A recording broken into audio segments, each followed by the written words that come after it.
Rebecca.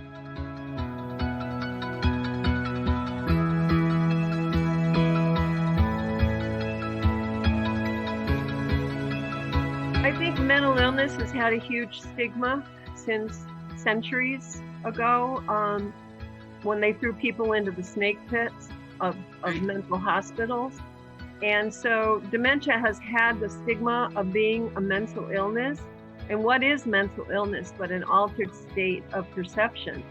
In other words, a person with mentally ill or a person who has cognitive decline is going to view the world in a different way.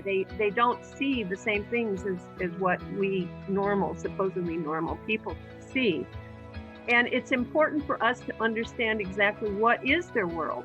And it's very individual with people with dementia, depending on the experiences, the life experiences that they've had in life, also affects how they perceive the world. So it's very individual, but yet there are common denominators with cognitive decline that we need to understand in order to communicate with them, in order for us to be able to understand their inner world.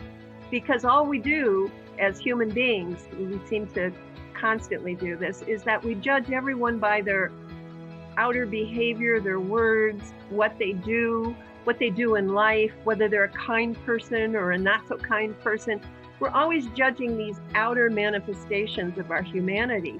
And as a result, we don't really go into the inner part of ourselves or the inner consciousness of a person who has an altered consciousness.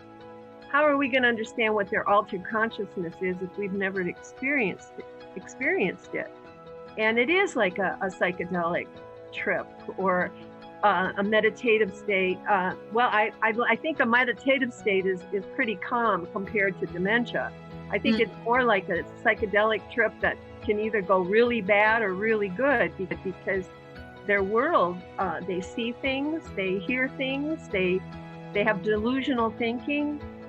All of these things are part of the cognitive decline. But once we understand that and we can communicate better with them, that's what I believe to be important. And that's why I wrote that book. I wanted that book to teach people how to communicate better with their loved ones, how to understand what a normal brain does, and then how to understand how dementia affects that normal functioning of the brain. Because if you don't know how your brain works, how are you going to know when it's not working?